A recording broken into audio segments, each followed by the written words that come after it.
seconds to LOS Tidris. Contact. Nice to be in orbit. Hello. Good. That's right.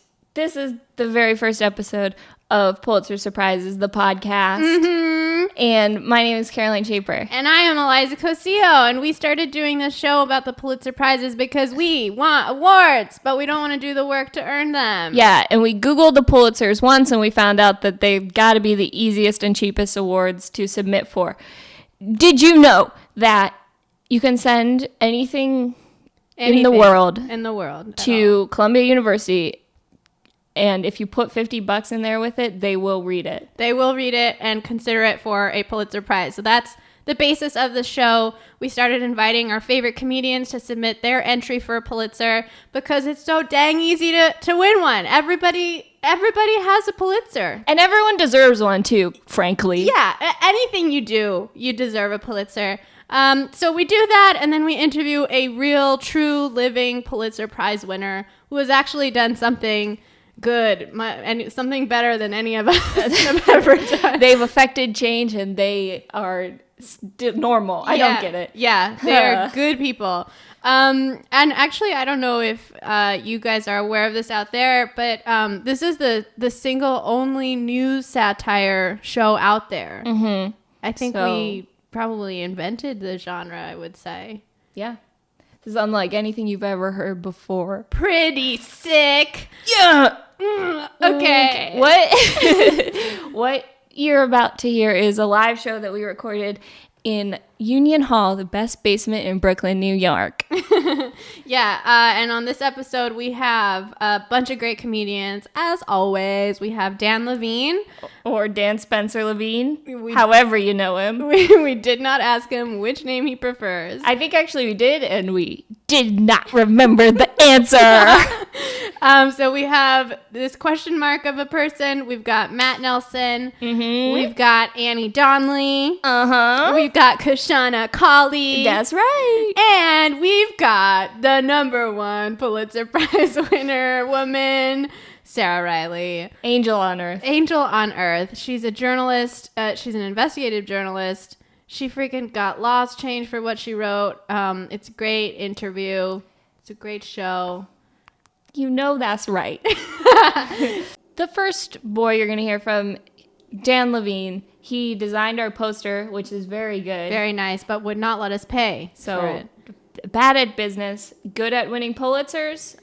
You're going to find out. You're going to find out. Also, please know that he accompanied this with a very good PowerPoint. So if you want to see that, email us and we'll share it to you on Google Drive. Yeah, we'll add you to the Google Doc.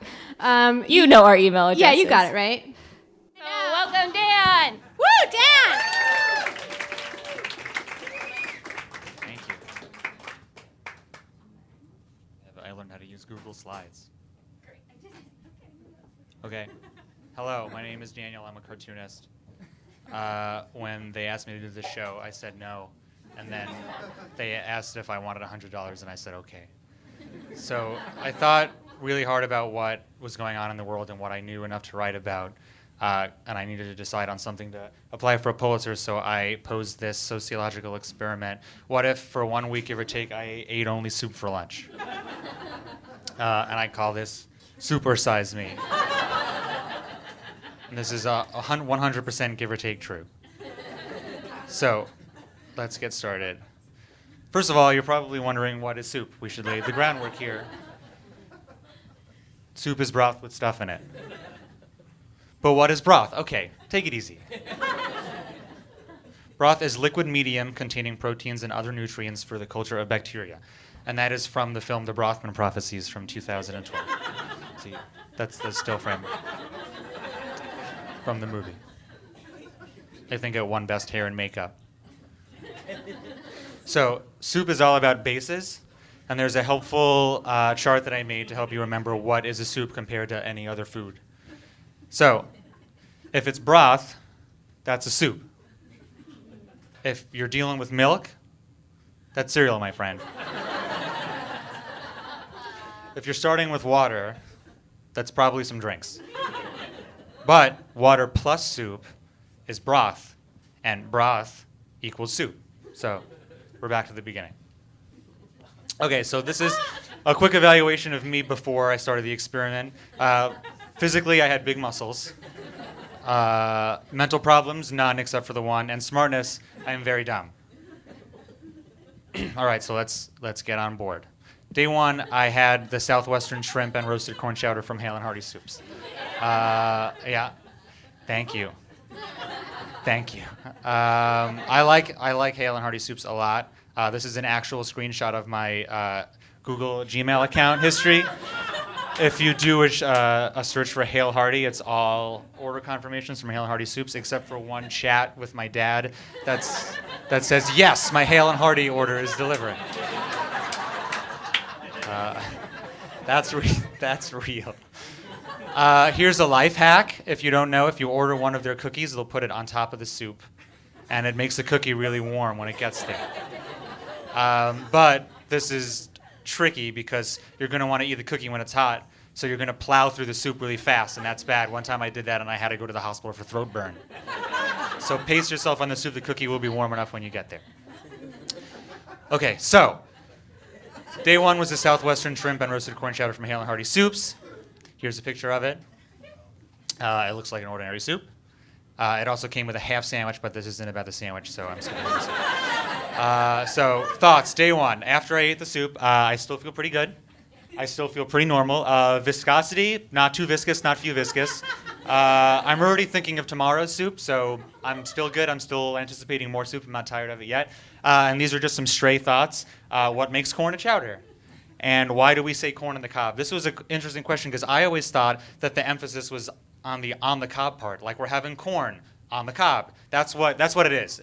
We're having corn on the cob because there's multiple ways you can eat corn. But I always thought that the emphasis was on the corn. We're having corn on the cob, like there were other foods that were on cobs that I didn't know about. There are no other foods on cob. The emphasis is on the cob because corn can be 2 ways, off the cob or on the cob. Okay, rating, I give it 3 soups. Okay, day 2 was miso soup from a place by my office called Yuri Sushi. And here it is. It's an ordinary miso soup. Miso soup is kind of like a fancier soup.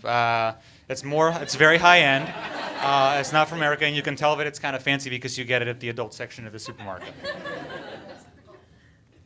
So after I ate the miso soup, my thoughts were still pretty good. I still feel pretty normal. And viscosity report, it wasn't very viscous. It was almost like water, which is not good because water is some drinks. It's not soup.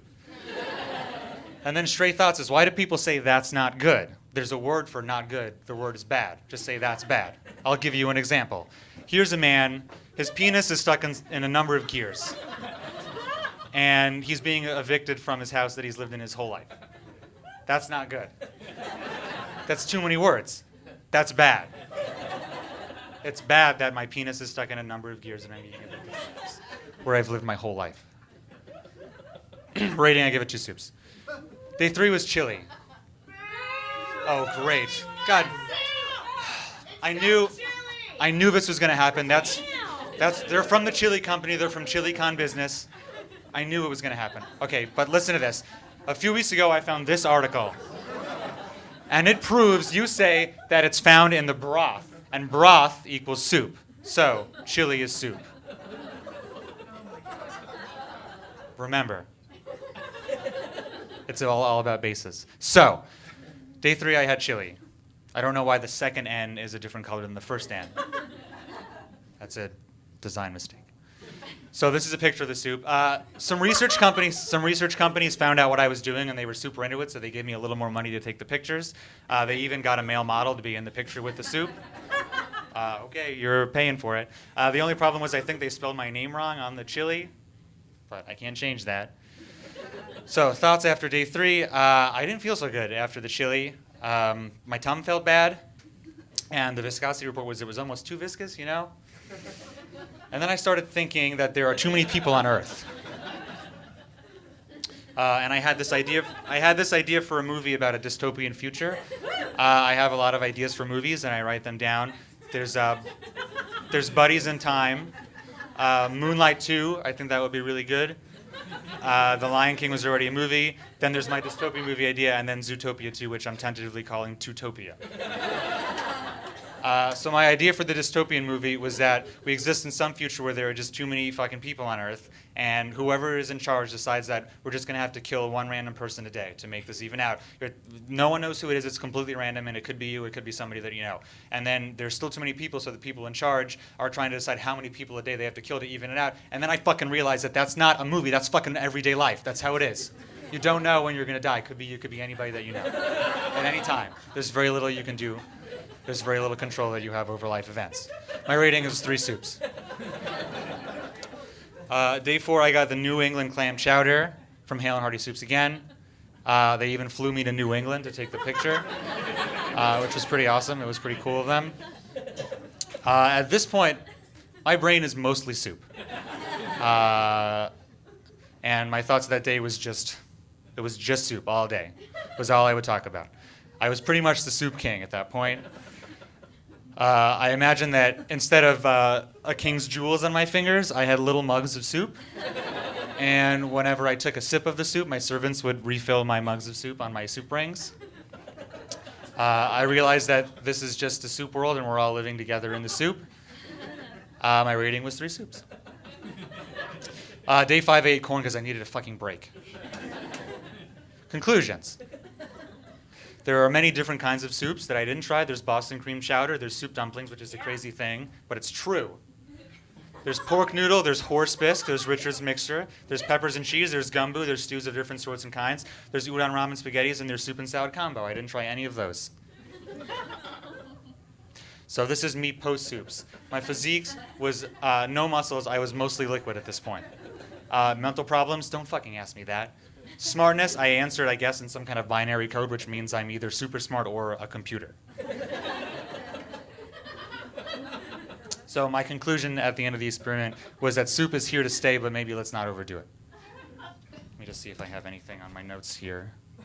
No, I think I got everything. Thank you very much.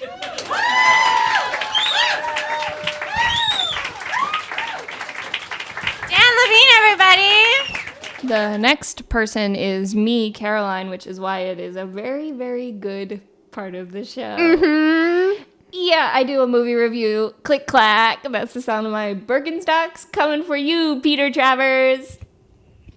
Okay, I am submitting for criticism, and I am submitting my review of the film Boss Baby, which I saw high, of course, but I did not write this review of it high, so it's only as intolerable as I am all the time.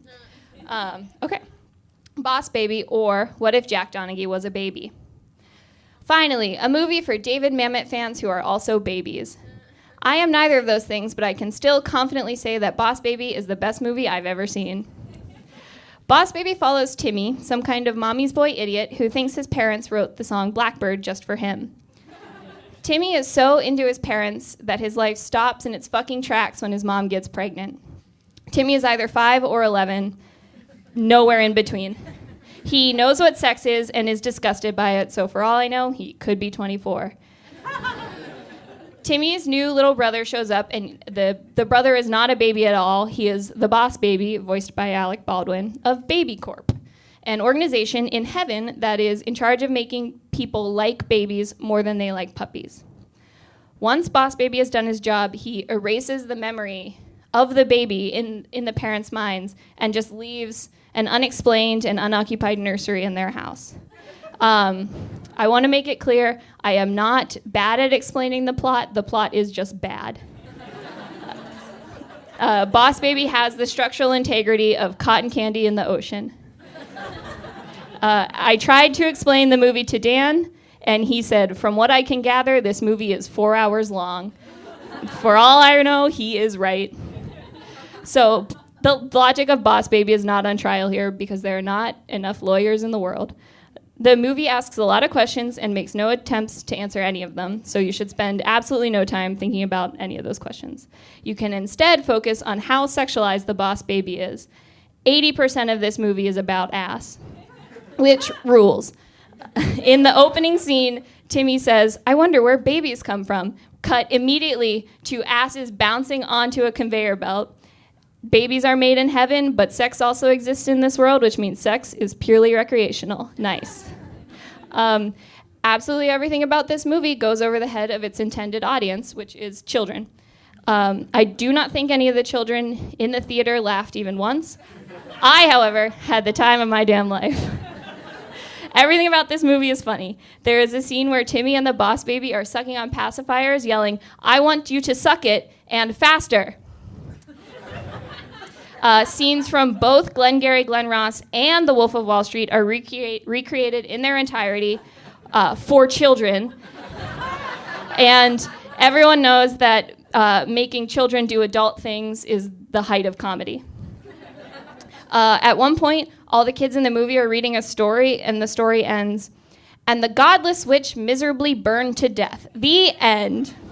It is my opinion that Boss Baby is incredibly funny, regardless of the conditions under which you see it.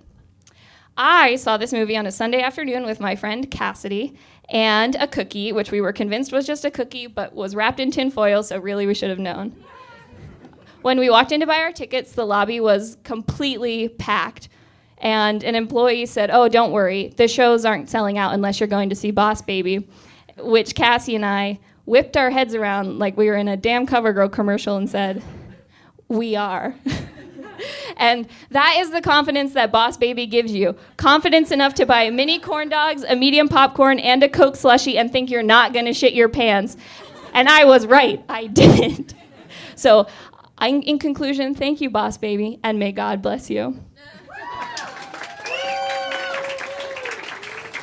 For your consideration is someone you definitely know, Dick Preston. You guys know Dick Preston? He's fucking famous. He's a famous banana magnate reading from his memoir. Eliza, you don't have to scream. We all know who he is. He's reading from his memoir for the very popular memoir category of the Pulitzers. Dick? Give it up for the girl, huh? And for the soup man.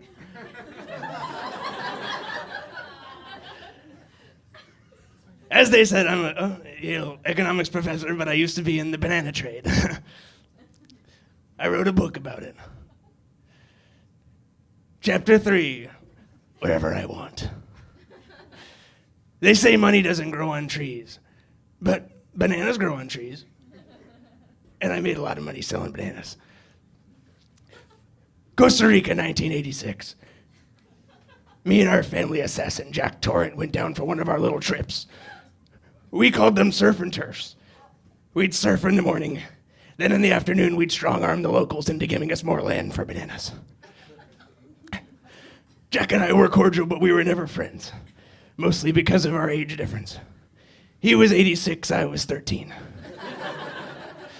But we were fine either way. I was young and heir to a $1 billion fruit fortune. And he was old and would die soon. At night, he would go out assassinating, and I would go to the arcade. My favorite game was winning. My favorite snack was raw meat. At night, we went to sleep. In the morning, we had a wild session on the waves. Jack and I make our way to the jungle in the afternoon to a village on the hill. The kind of spot the sun loves, but God hates. Perfect for a banana. We walk directly to the leader of the village and go, knock, knock, knock, it's Dickie Preston. By this time, I had a reputation for being powerful and emotional. My terrible teens. People were scared of me. It was good. Suddenly, the door flies open, and there stands the leader of the village with a gun in his hand, shouting Spanish. Jack reached for his gun, but he'd forgotten it. I slipped or something, and somehow I ran away. Jack followed behind me. An easy escape. But they had made two enemies. One powerful and young, one old. Not to be played for a fool, I quickly phoned my father. He called the CIA. The next day, the village was bombed. Washington, D.C., 1987. My father was busy, so I went to the White House for lunch with President Reagan. He had salad. I had raw eggs. He asked if I support the troops. I said no, but I suppose our troops. What? I suppose our troops should get the fuck down south and help us with the bananas. He laughed. I wasn't joking. He said, I hear you're doing great work down there. I'm sure we can help.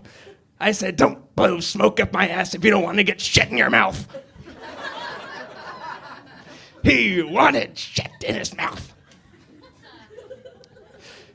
After lunch, I wedged myself in the doorway and refused to leave until they let me bowl. They had no choice. So I bowled, and I bowled, and I drank more eggs, and I bowled. After every strike, I screamed so loud, I soon lost my voice completely. I wouldn't speak again for 2 years. Around 7 p.m., I headed back upstairs to push my way into dinner with the Reagans. One look in my eyes, and they could tell I wasn't going to stop grinding and whining until they let me have my way. My steak was bad, and I blamed Nancy. The power of my words removed, I instead committed myself to glaring at her for the rest of the night. After about 15 minutes, I broke her. She got up from the dinner table and left. She didn't finish her food. I did. By now, I could feel the night drawing to a close. I quickly made my way to a nearby doorway, hoping to wedge myself in once again. But I was stopped by one of the Secret Service brutes before I could get a good, strong hold. Without the power of verbal coercion, they were able to use all their strength to drag me out onto the front lawn. I'm 120 pounds normal, but I'm 500 pounds limp and struggling. And you better believe I was limp and struggling. If you're ever getting dragged out of somewhere you don't want to be dragged out of, you limp and struggle. They grab you, you go, what? And then you fight your life, and then they go, and then you freaking fight. That was my first time in the White House, but it wouldn't be my last. My last would be later that night when I snuck back in and put piss in Reagan's vodka. They grabbed me almost right away, but to this day, he drank the piss. Guatemala, 2017, this year. I spent the past year on sabbatical from Yale, trying to make alcoholic banana soda for kids. Children don't like me, even though they should. I'm nice, I'm powerful, I have height. One day I'll have an army of children, and I'll be allowed to go, chapter 3, wherever I want.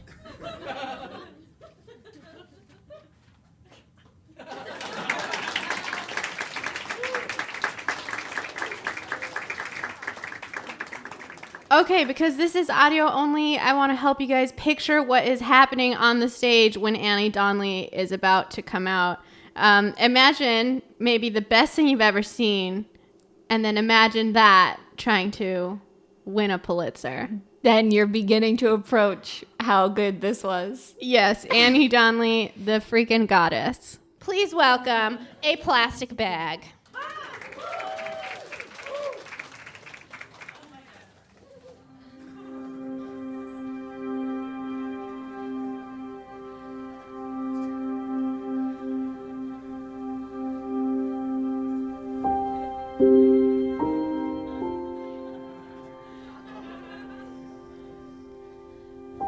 The times have changed. These days it's all about recycling and biodegradable materials.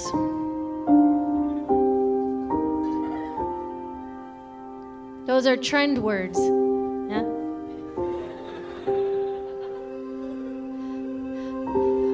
But I remember a time when my kind was a trend. A lightweight, convenient bag where you could carry all of your items. Well, there wasn't a grocery store in sight that didn't have a bag like me. And you'd go to check out, and the grocer would look you in the eye and he'd ask you the question, paper or plastic?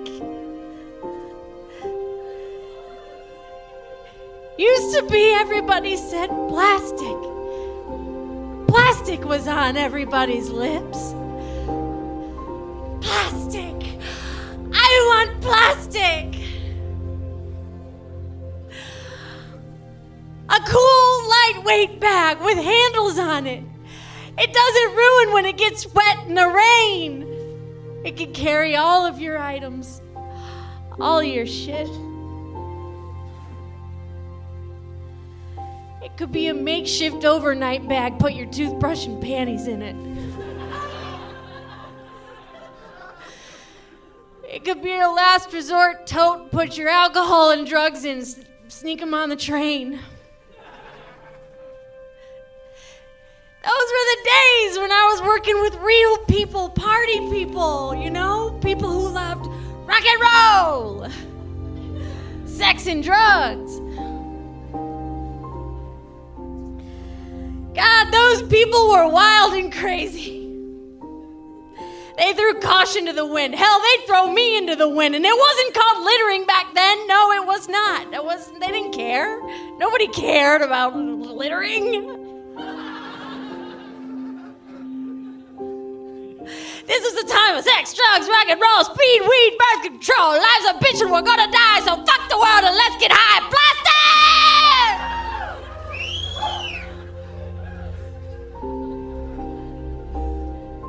Woo!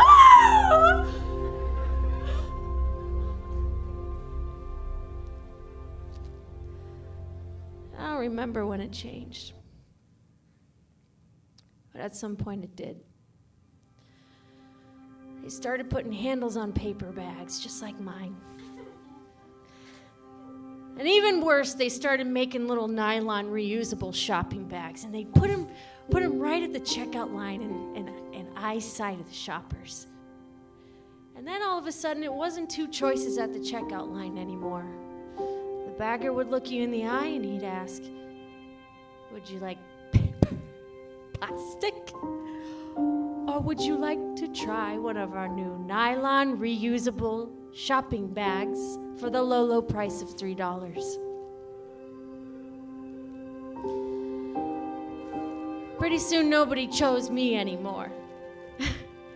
Oh sure, there would be those days when shoppers would forget their little reusable bags and they would begrudgingly say, "I guess I'll do plastic."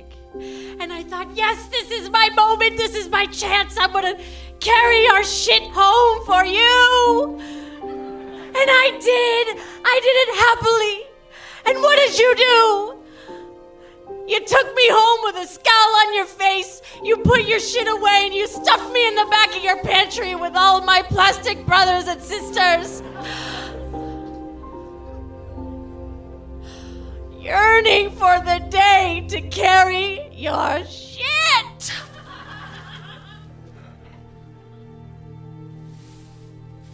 People are different now.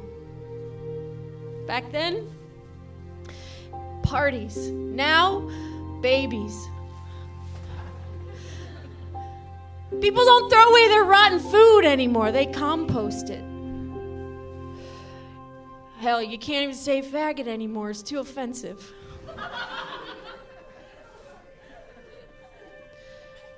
Certainly don't want me anymore.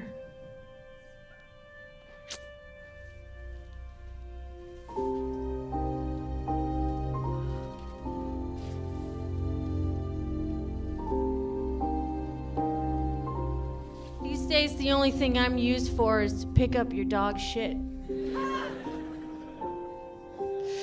Other day I had a fella use me as a condom in an act of desperation, and I thought, this is cool, it's sex. But it was missionary with his wife. People have changed.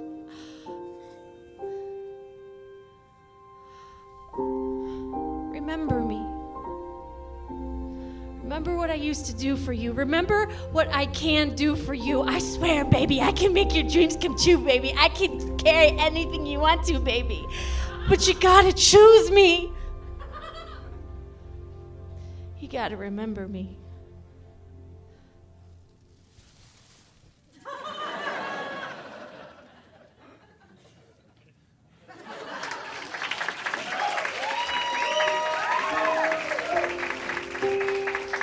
Give it up for Plastic Bag Annie Donley.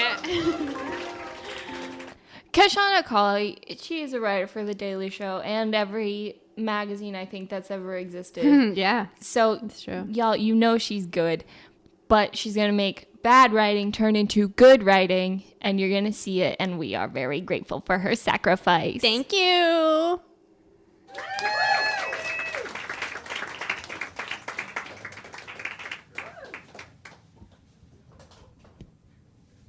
Picture this. You're reading a hardcore suburban middle-class divorce novel. And your eyes are glued to the page all the way through the scene where you learn that the couple used to have group sex with goats.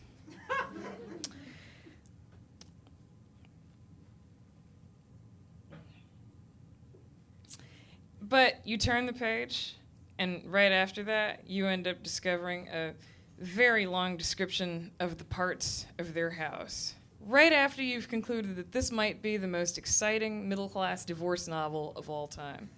And so you're pissed.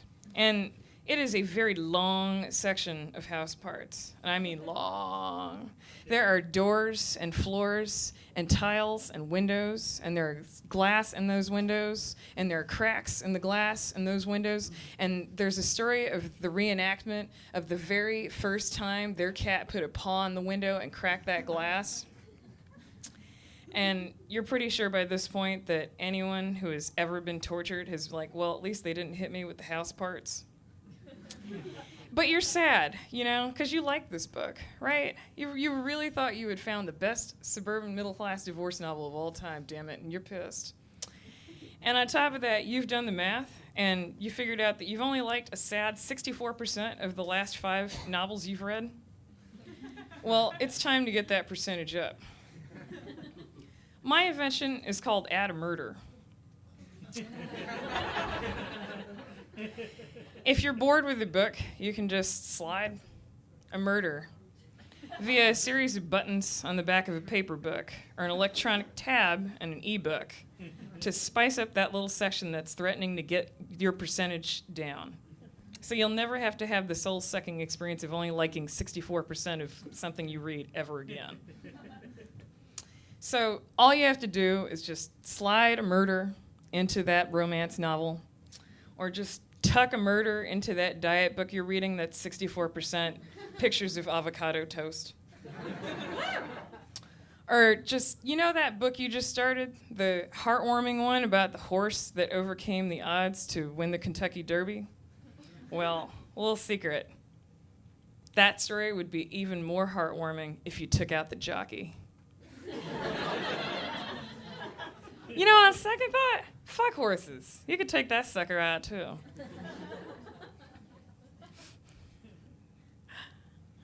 So, step up to the plate. Become one of our satisfied customers. Add a murder to something you really, really would like to spice up. Because there are 2 kinds of people in this world. And one of them is the person who, after their mom calls and goes, "Did you like that copy of Lean In that I got you for Christmas?" Says, "You know what, Mom? You're right. I took a look at my job at the pizzeria, and I realize now that I'm going to need at least 6 mentors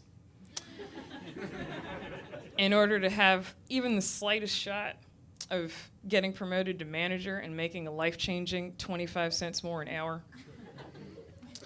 Or you can be the kind of person that's like, "You know what, Mom? I did like Lean In. And let me tell you my favorite part of the book." Sheryl Sandberg gets that mentor that she's been looking for so long. And she gets invited to that power lunch that she's dying to go to. And she sits down at that power lunch and she tucks into a delicious-looking tomato, mozzarella, and basil salad. And after she's done eating that salad, she picks up her salad fork and she whacks those 2 guys who are standing behind her, the creeps, because that's the only way she's going to get that promotion.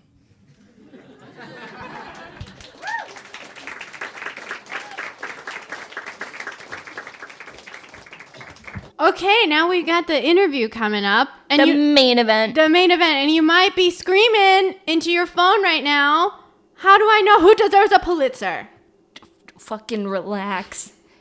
chill because we about to talk to Sarah Ryley. Sarah Ryley, the 2017 Pulitzer winner for public service. And in this interview, we uncovered something really fucked up about the public service Pulitzer. So Pulitzer people, hook us up with a Pulitzer for that. Yeah, huh? I guess we did our own investigative journalism, huh? Also, Eliza, big crush on her. Oh, for sure. You can definitely hear that in the interview. Yep. Sarah also had her whole crew came. Yeah. And so you're going to hear them for sure. Some interjections from the audience. I wish people liked me as much as everyone in the world loves Sarah Ryley. It's so true. Boy, I hope she lives up to the hype. All right. Say the Pulitzers of our next guest for uncovering, primarily through the work of reporter Sarah Ryley, widespread abuse of eviction rules by the police to oust hundreds of people, most of them poor minorities. We award the Public Service Pulitzer to the New York Daily News and ProPublica, but mostly Sarah Ryley. Please welcome a member of the extremely dishonest press.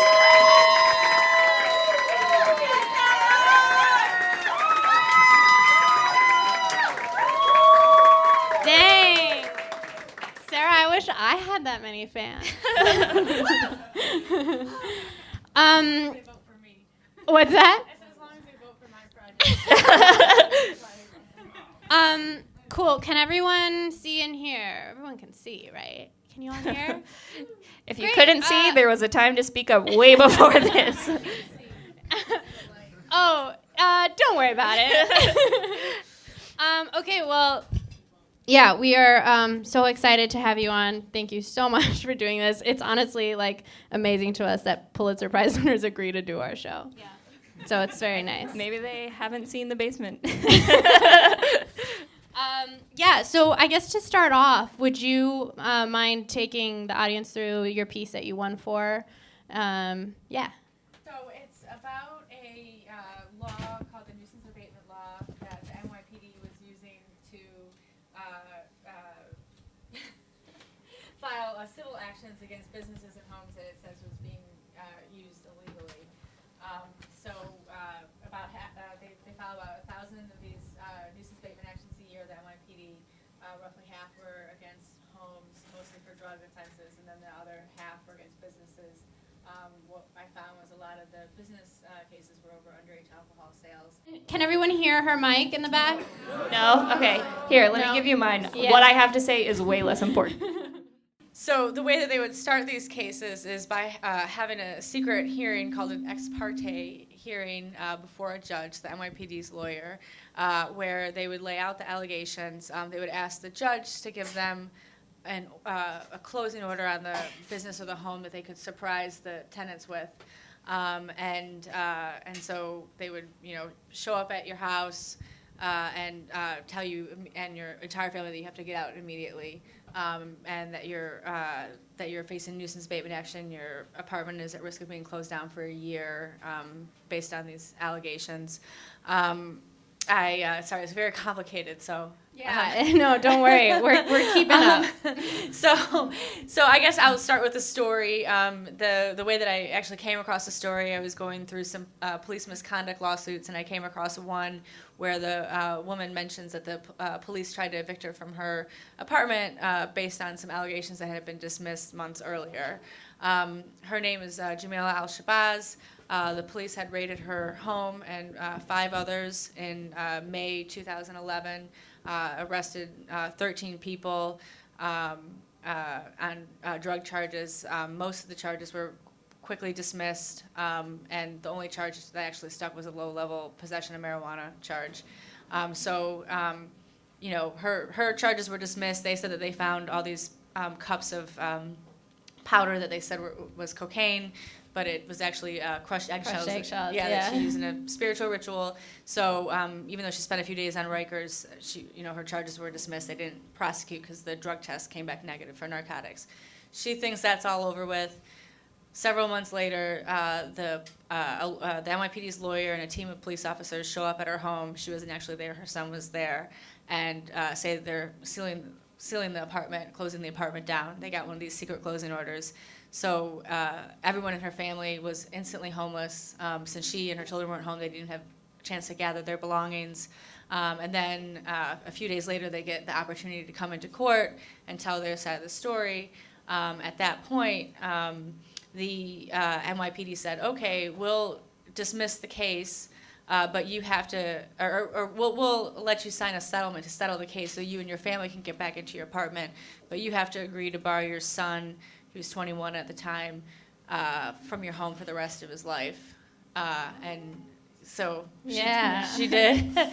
she agreed to it. She, I came, talked to her, I actually talked to her over the course of like 3 years, because I was kind of like chipping away at the story while doing other things. So, I knew her for a while, but she actually like was so traumatized by the fact that she was asked to do that she would not believe that she did it, even when I showed her the settlement that had it in writing.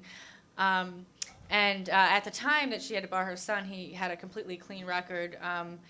He didn't have any convictions. He had some like low-level drug offenses that were like possession that they did like an adjournment and contemplation and dismissal. So after like 6 months, it's for all intents and purposes it's sealed. But anyway, so but the police were constantly sort of bothering her sons, and so this is the result of that case.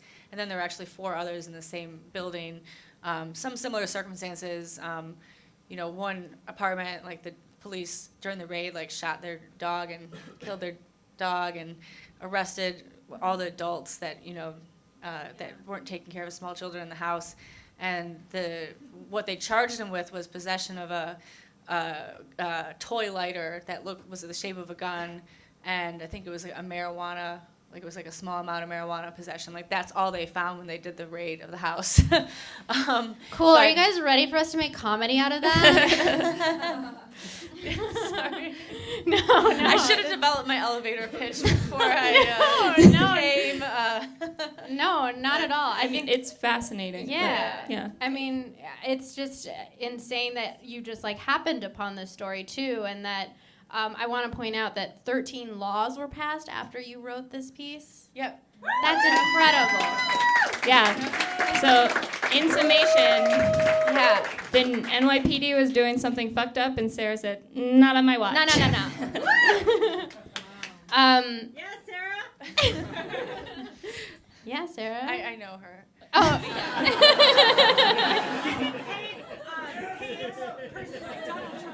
Oh, got it. She's your hype man.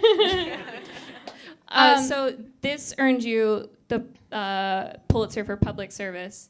So do you feel like an extra air of moral superiority because you're not just a Pulitzer winner, you're a Pulitzer certified good person? Actually, I would have preferred the $15,000 that comes with all the other Pulitzer prizes.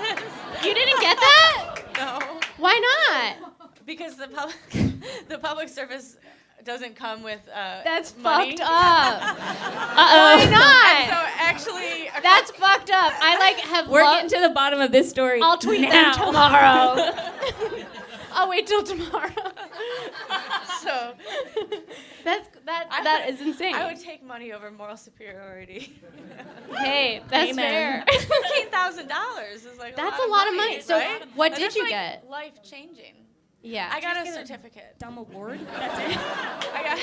What is the point? I know. I really did get a certificate. And a little crystal statue. The publications get a gold medal. So both the Daily News and ProPublica got like a solid gold This medal. is honestly so fucked up. Yeah, sorry. The Pulitzer Prizes have been so kind to us, but now I'm like, I have beef with them. Oh, my mom was so upset when I told her. I was like, guess what I won? And she's like, oh my gosh.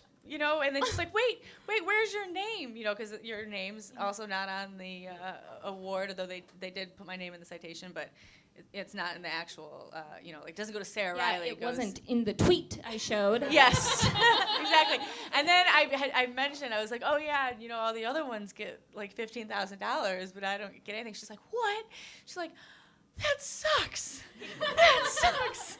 Yeah, I mean, it does. So upset about it. But to be fair, for the greater good of the world, you did get 13 laws passed. Exactly. So, yeah, what? And a class action lawsuit, civil rights lawsuit that's The still mayor ongoing, knows who and- you are. Wow. Yeah, he knows who I am. What does it feel like to do one thing and make a difference? Because We do not know. neither of us know what that's like.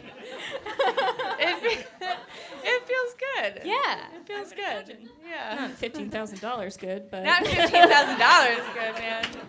Well, good thing you're getting $0 for this show. for free. I got a drink ticket for this show. You did get. Hey, you got two. I gave it to You her. got 2 drink tickets. Yeah. All right. Well, I gave what'd it she to do her with to them? cheer, and then. No, you did good. You've been cheering.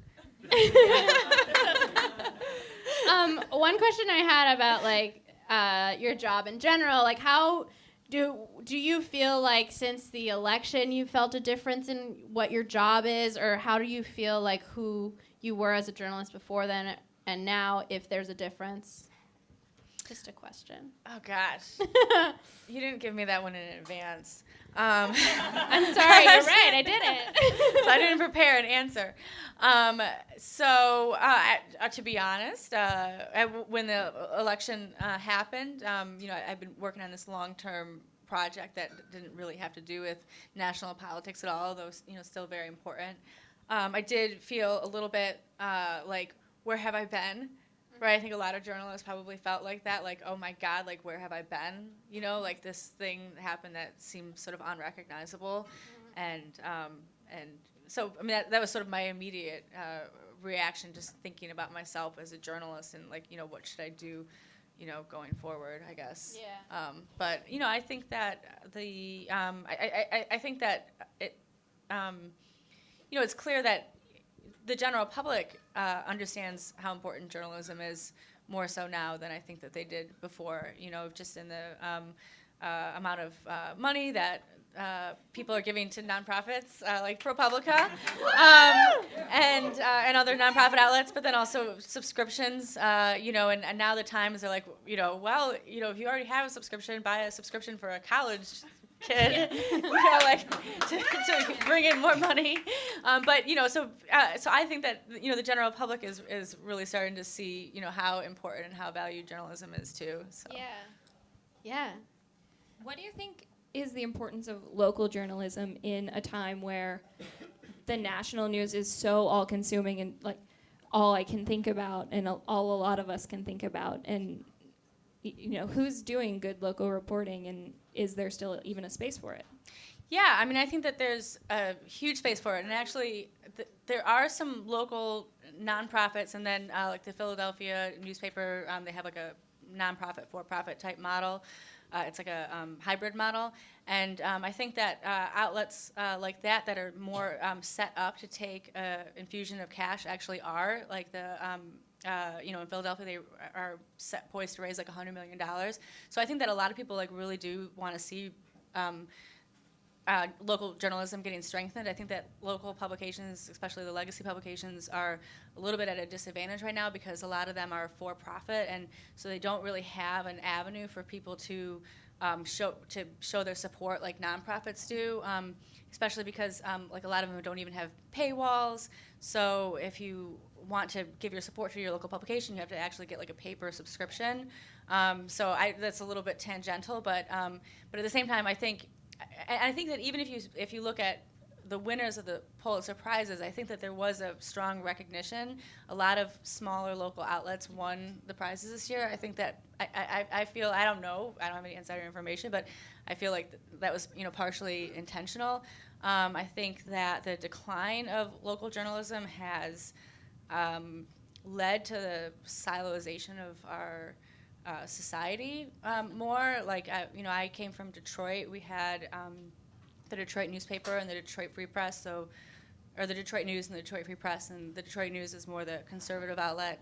The Detroit Free Press is more the democratic liberal outlet. I wouldn't exactly call it liberal, but more on the left. Detroit News more on the right, and So I think that the importance in these sort of two newspaper towns, or these towns that have, very robust local media, but still, quality media, like adhering to journalistic standards. The difference between the news and the free press, might be in story selection or a little bit like, angles, but still rooted in the same basic facts. So we got both newspapers at my house. My mom is more conservative, my stepdad more liberal. But there was not a huge difference in the facts in the two newspapers. It wasn't like you're stepping into two different universes. And I think that the newspapers that declined more and that maybe in a lot of places were the more conservative papers, actually. And so, with the Detroit News now and the Free Press, I think that they do like a joint edition like a few times a week. But, the point being is like you have this disappearance of your, two newspaper towns, disappearance of your more traditional news outlets that still, adhere to basic standards, but everyone's kind of united on the facts, right? And then more people are, going to the internet for news, and there's a lot of great stuff on the internet. There's also like a lot of shit. There's no good stuff on the internet. I mean, I actually deleted Facebook because I felt like it was like a dumpster dive, like every time I went on it. Was, yeah. But so more people are drawn to, and I've done this too, like where you don't even read the article, you read the headline, and like take information from that. But so you have these, everyone's sort of going more towards online to get news, and mixed in with like good real news is a lot of fake news or whatnot. And so anyway, but I think a lot of that does actually have to do with the decline of local news, like the sort of trend and what we've seen.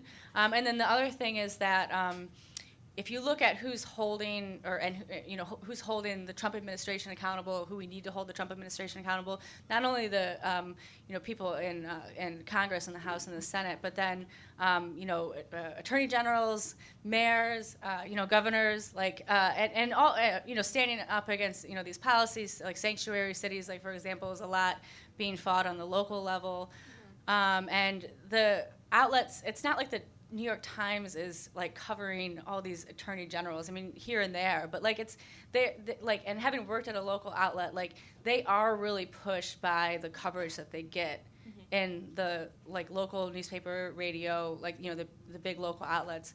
Like it's like it like feeds into like what they do. Like I'm trying to figure out a good way to explain it, but symbiotic, yeah. Like you it's like.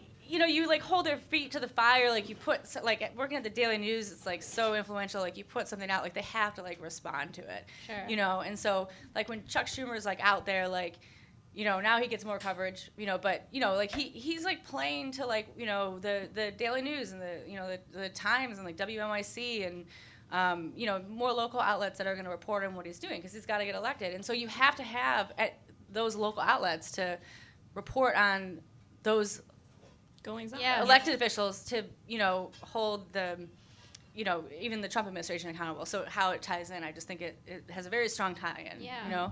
It's like, and then, in terms of the forces at work that a lot of, for example, the decline of the auto industry. So coming from Michigan, it's not that, I intern for the Detroit News, and so, I would be out there. I remember being out at the factories when they were closing down and interviewing people about it.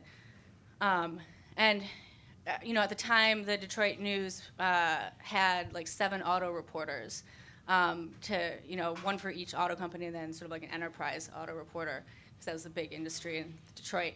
It was their job to explain what was happening with the auto industry and why and how it affected them. It's not necessarily, I don't remember it necessarily being the Times' job to explain that to Metro Detroit readers. Like I don't even remember. Like it was like hard to find the Times in Metro Detroit, and that was like back in like the 90s, right?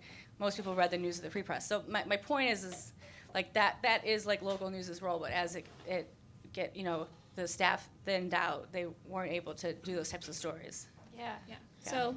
Support your local papers. Yeah. I actually have a lot of thoughts on this. So I can tell. That's interesting. I feel like, especially living in New York and just my upbringing, I've always been in a bubble and to not really. I think right now, in particular, living in New York, I feel like news in New York tends to kind of hit the national zeitgeist. Yeah. I don't know. I guess Well, partially everyone because in the world news is does here. live in New York. Yeah, so. that's true. Actually, also the only thing that exists, the only piece of land is Manhattan, right? Brooklyn. Yeah. Oh, right. We're in Brooklyn. Yeah. I just moved to Brooklyn, and now I have to start remembering that I am a Brooklyn person. Okay.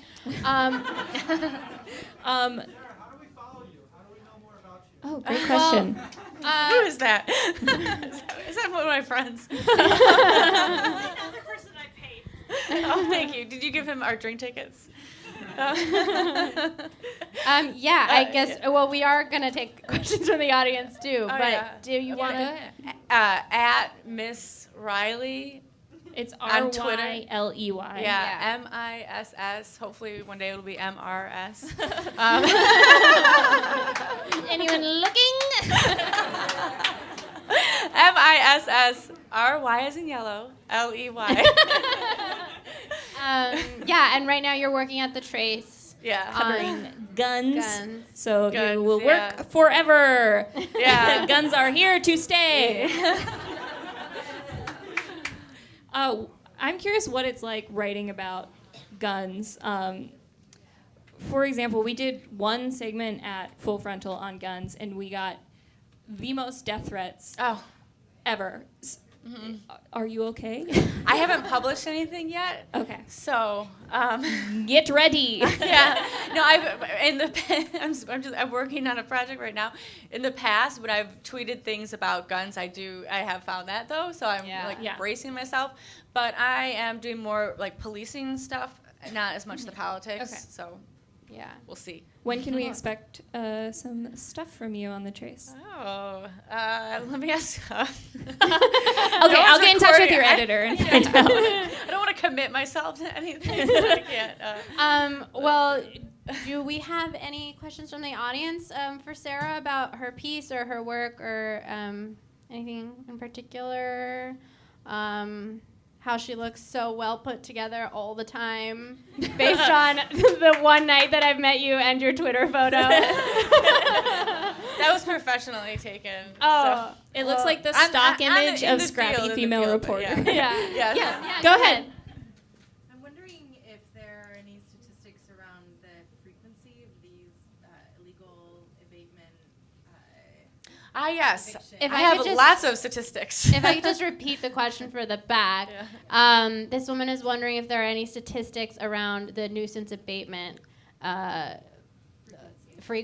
frequency that they would occur. So I actually, part of the project was and working with some researchers, we entered in information about 1,162 cases that were manually entered in dozens of details into a spreadsheet so I could analyze the cases. So I have a lot of statistics.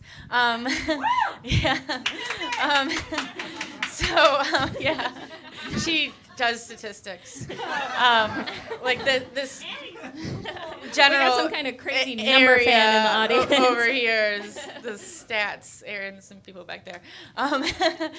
But so anyway, they file about 1,000 a year. They filed about 1,000 a year, and as I said in the beginning, roughly half, a little less than half, like I think it was like 43 or 47% were against residents, and then the other half against businesses. Most of the residential cases were over alleged drug offenses. So why I started doing the project was, one of my original questions when I started doing it was whether it was systemic or an anomaly for the city to base evictions on allegations that were discredited. Right, as this woman, her allegations were discredited. So what I did was I cross-referenced the civil eviction cases with the cases and the underlying allegations, any related charges in criminal court, and just for the people that actually were either kicked out of that house, banned, or gave up their leases, and I found that fewer than half of the people that lost access to a home I can't say evicted because it's a very touchy subject with the NYPD, but Any NYPD officers here tonight? Yeah, raise your hands.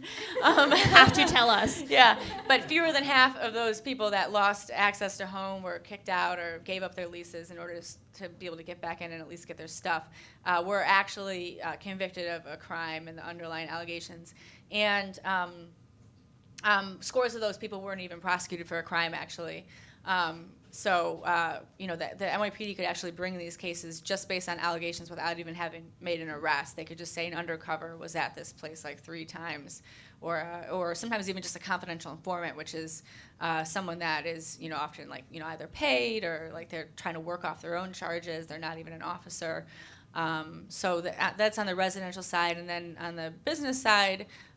The majority of the cases were over underage alcohol sales or other types of alcohol violations. The NYPD says, these are violent nightclubs where, people get shot and stabbed, but in fact, only if, not that many of the cases actually mentioned any violence. And when we went to canvass the cases, it was like all like immigrant-owned bodegas.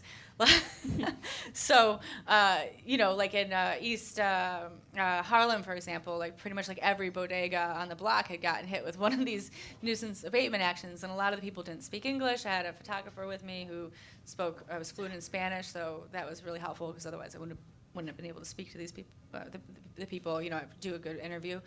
And so then the analysis with that was looking at how, in some communities, so 9 out of 10 of the nuisance actions targeted locations that were in primarily Black or Hispanic neighborhoods, at least 50% or more, most of them in neighborhoods that were like 90 or more % Black or Hispanic.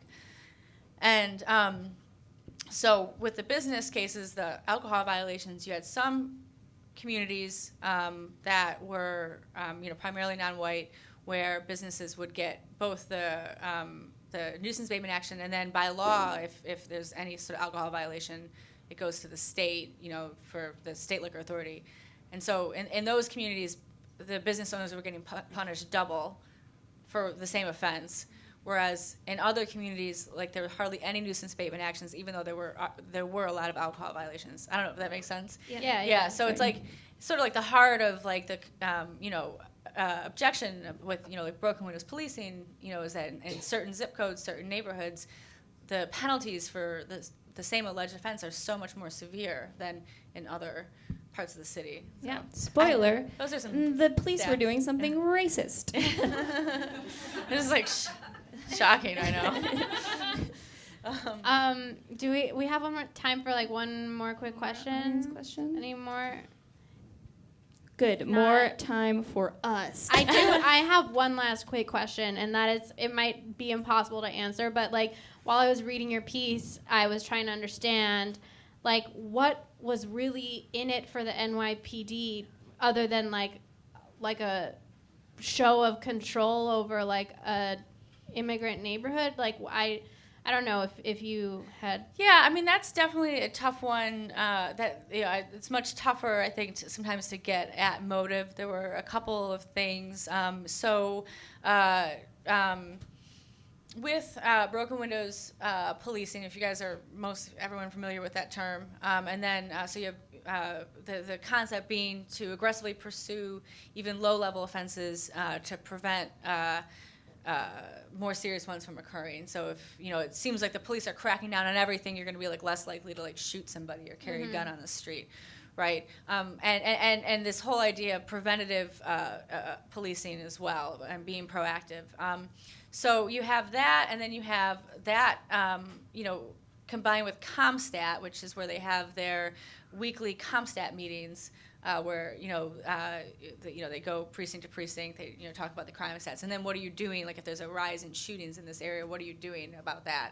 And so part of it is that, and this is what was explained to me by people that work in the NYPD, nuisance abatement actions were one way where they could show that they were being proactive in their policing in response to various crime patterns. So that's one thing. They do say that they would base some of them on complaints. So I don't want to make it seem like they're just pulling these all out of thin air. there's expectation to get a certain number of cases. Like there's a push for numbers. So the NYPD's unit, the civil enforcement unit, is it's like the NYPD's lawyers. That's the unit that does the cases. So they have pressure to make numbers, and then the unofficial quotas, because quotas are actually illegal. But then also from the precincts, they have pressure to make numbers as well. So I mean, there's a couple like different reasons. Yeah, sure. Well, the good news is Jeff Sessions said the war on drugs is back, so you're going to be swimming in Pulitzers. Thank you. I'm so excited. Hey, no cash, but wow, what an honor. Hopefully you win one that gives you cash. I can't stop thinking about that. Yeah. But it's okay. I'm sure really. you can't either. No, it doesn't bother me. Come to terms with it. Good Yeah. for you.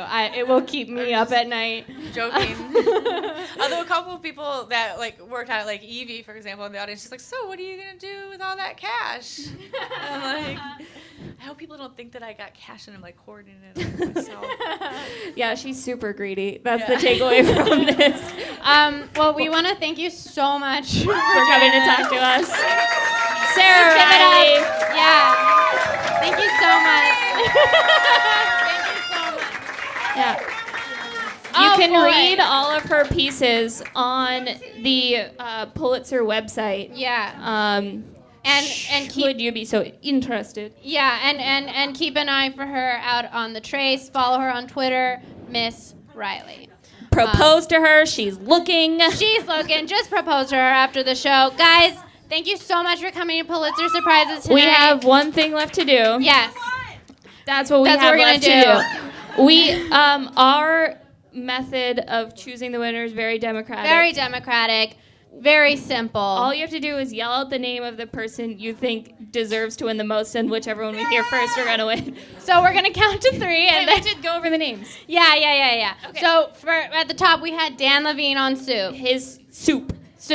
Then we had Matt Nelson as the Yale economics professor who slash had a name, banana but I can't remember it. Person. Then Annie Donley as a plastic bag. Annie Donley as a plastic bag. And then last was Kashana Cauley with her public service entry pitch for At a Murder. So keeping in mind what we learned from Sarah about that if you win a Pulitzer, you get nothing. Yell out who you think deserves it the most on the count of 3. 1, 2, 3. Oh my God. I don't know. I heard so many. Wow. Should we do it one more time? One more time. Okay, 1, 2, 3. I heard Dan first. I heard Dan All first. right. Congrats, Dan.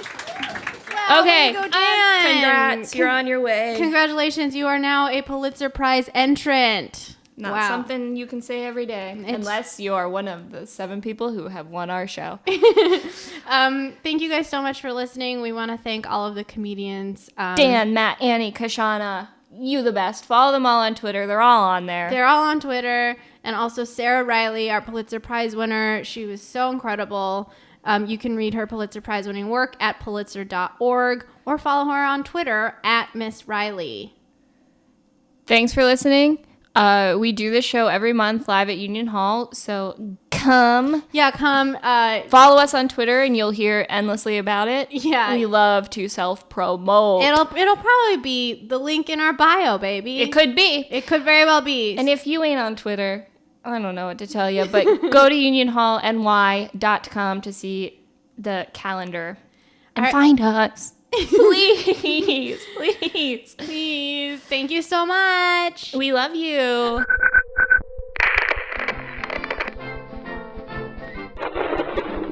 Houston, 20 seconds to LOS T-Dress. Roger, nice to be in orbit. This podcast is recorded at Union Hall in Brooklyn, New York by Chris Madrano for Good Orbit.